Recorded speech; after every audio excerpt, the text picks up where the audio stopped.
So, we've got a big book or a big map of Mrs. Dern and a big map of Mrs. Jacks. And one of the things we were trying to do was look at different points in their life, from childhood, working at Paganel, and retirement. And retirement is a word that the children have learnt as part of this. And he did it in a number of ways. So, in the big book, or the big map, you have the children listened.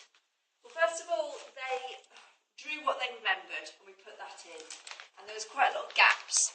So we began listening to the interviews again, and they filled in the gaps. So this morning, this had loads of blank spaces, but when we re-listened to the interviews, they filled them in. So I thought that was kind of an interesting process, and looking at how we can sift through interviews. So we did that visually, and we did it with Mrs. Dern, and we also did it with Mrs. Jakes and Mrs. Hull. Oh, and they're on the different colours because the children asked the question, what was your favourite colour? Mrs. Jake's favourite colour was yellow, and Mrs. Dern liked all colours. So there you go. So that's why they're on. So it's a nice visual clue for the children. So they've got these two representations of the adults through their... All from their memories of the interview. Yeah. And from re-listening to it, because we re-listened to them yesterday and today, and drew while we were listening as well. Well, the children drew while they were listening, so they were asked specifically to find moments that they hadn't already represented and represent those through pictures and through words, because we wanted to encourage language to come out of this project as well. So there you go. It goes right the way up to the present day, when indeed there's an image in each of them of the two adults being interviewed, two of the children drew, which was an interesting take on it. And from that, we began to do some freeze frames and drama work. So these are they. So we made freeze frames, and then from the freeze frames, which relate to some of these pictures and are in sequence now of, just in the three areas of childhood, work or retirement. And the children made the freeze frames, and today they work to put in some dialogue or some information around the freeze frames, having cut their own speech bubbles as an introduction this morning. And did they choose these categories themselves, or no, how do you decide on them?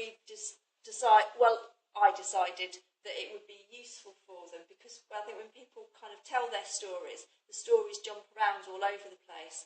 And a little bit of what I wanted to do was try and share my process when I work with oral history, which is actually to sift it and go, oh, this belongs here, and this belongs there, and this belongs here. And so you can then begin to work with it creatively as well. So that's... to provide a sort of framework. Yeah. So maybe to help them in the future as well with kind of questioning, because you could question in those particular areas too, so you collect the interviews in that way. But I think people will all know when you start talking about your life, I think your head does dart around. So again, this is Mrs. Dern, all the way up to... Yes, I suppose organising your thoughts and your life story, these sorts of or stories in general, is something that this project has picked up on quite a bit. Yes, it has. And I know Hannah is interested in the processes we've used and how she can take them on and take them forward. It's been very lovely working in this class, actually, and really well supported. So this is a similar thing, but with Mrs. Jakes. I keep getting it wrong, and the children keep correcting me, which is a very good thing. So it looks like a tremendous amount of work for 2 days. Day and a half, because I had sports day in the afternoon. That's year one. Yeah. and Mr. Philp came in and he filmed. We brought some of these to life, and got little bits of film. They weren't, really rehearsed or anything, but that was interesting. I mean, this is an interesting process for me personally as well, using the freeze frames as a way of younger children being able to process what's going on in them and find language to go with them and find words, because they can see themselves, they can see what they've done, and then I think that's easier for them in some way, rather than doing it while they're in the freeze frame. What are you thinking, or what are you saying? They kind of go, I don't know. And then doing it this way, they all went away and immediately started writing. So that was, I think this is a technique that I shall be pushing and continuing with. So there you go. Yes, I think when we were doing the green screen, I think it was very useful, literally placing yourself in that in order to organise and think about what it feels like to be actually in there. I mean, this is a drama technique, really, isn't it? Yeah. But I think all that kind of thing is really valuable. And this one I found particularly interesting because she was looking really kind of,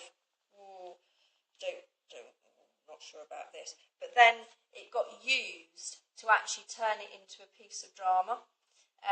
Because this is Mrs. Jakes did dress up in her mum's high heels and loved dressing up as a child. So this is where the freeze frame came from.